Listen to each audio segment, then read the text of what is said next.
There are definitely some things that woodworkers just don't like doing, like emptying the air compressor. Oh, God! Or emptying our dust collection. Ugh, I don't like this at all. To updating the firmware for your CNC, but it is super important. For example, Next Wave just came out with an update for the pendant that is, in my opinion, a game changer for this machine. It now allows me to carve on a 3D surface without having to design that in my design software. So this week, I'm going to take you through that process of how now you can carve a 3D object without ever having to have a 3D design software. One of the best things about living in Portland is I'm so close to wine country, so a quick drive out to go get some wine barrel staves, and we'll get started with this project. So all we have to do in VCarve is go ahead and make the design that we want it to carve. We don't have to scan a 3D image or make sure we're doing the arc of this wine barrel stave just perfect or anything like that. It's just treat it as you would any piece of flat stock. So I made my work area the 4 inches wide by 37 inches long.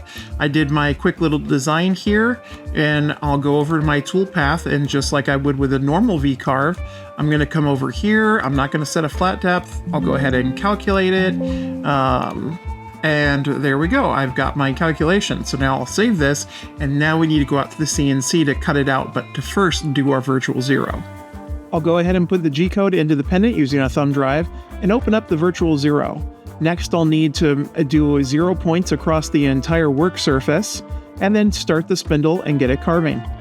As somebody who does a lot of CNC work, it is really neat to watch the CNC carve on a curve without having to have done any 3D programming. It is something that I've kind of always wanted it to do, but it's known for doing flat stock. So the fact that it can now curve and carve across it without having to have a 3D scanner or anything like that is really impressive. Okay, so the very first carve is done. As you can see, it works pretty okay.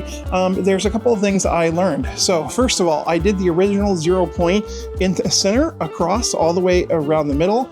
Now, for some reason, when I was doing the first cut, you'll see that it started getting a little too deep here. So I stopped it and I redid the 0 points. But this time, what I did was 1, 2, 3, 4, and across the workpiece, so that it had a even space across the entire left and right side instead of just in the center. And that seemed to do it because it created a equal carve depth across the entire piece.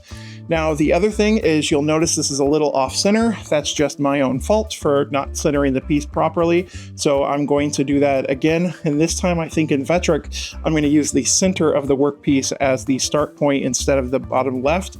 So that way I can guarantee to get it centered exactly right. So let's go ahead and give it a shot and we'll see.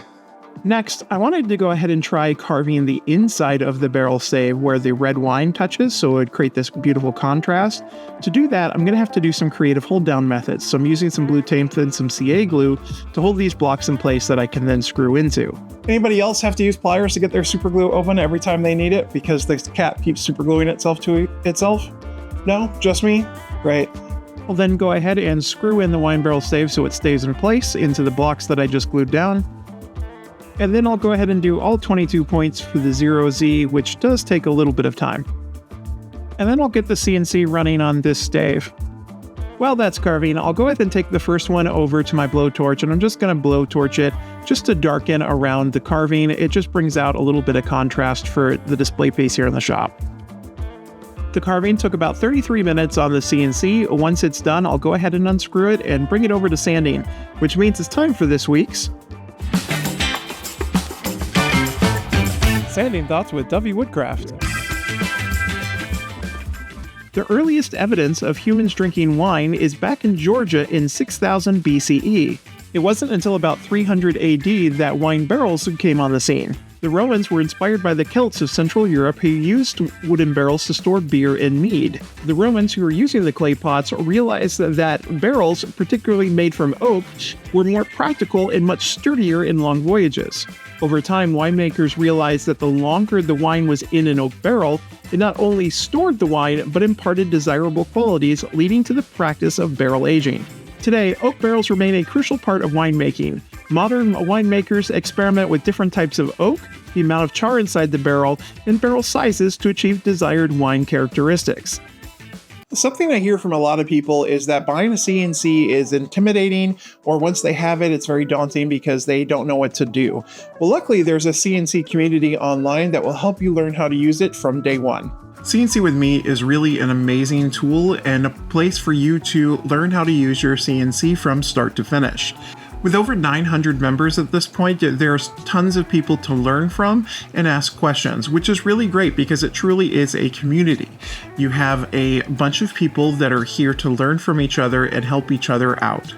There are lots of different areas in the community, like, for example, the main feed where you can see what other members are working on. The community also regularly hosts different challenges where you can compete against one another to win different prizes.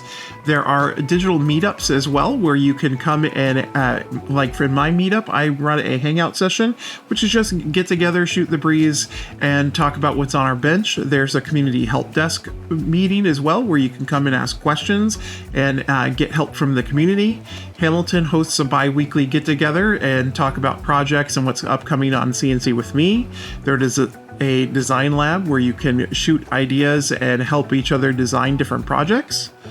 Outside of the community, there are tons of different projects that Hamilton and other members have put together on this community. There are lots of webinars and training sessions and things to help you getting started from day one with your CNC. In full disclosure, I am an instructor over at CNC With Me, so I am biased. However, I still recommend the community. It doesn't matter what machine you have or what software you use, we have it all at the community and we're all willing to give you a hand. If you're interested in joining or learning more about your CNC, there's a link down in the description below along with the discount code. Now, back to the build.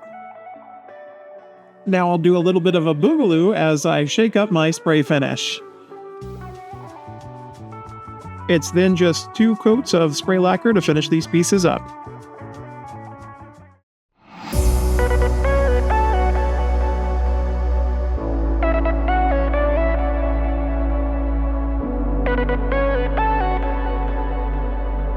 Okay, here are my 2 finished pieces, and I gotta tell you guys, the technology is pretty incredible. This is game-changing in my opinion for Next Wave. It is a feature that they give away for free with the pendant. When you've upgraded a pendant, it's a free upgrade, and man, it is really a game changer for me here in wine country. I'll continue to do these wine staves. I can do names of businesses, family names. I can put a carving across here and then put some holes and make this a votive for a centerpiece. Like, there are tons of different things that I could be doing with this. So I really think that this is going to be a game changer in the CNC world, in my opinion. As long as you can hold it down and you've got the Next Wave software, you can run it on any curved surface. It's pretty impressive.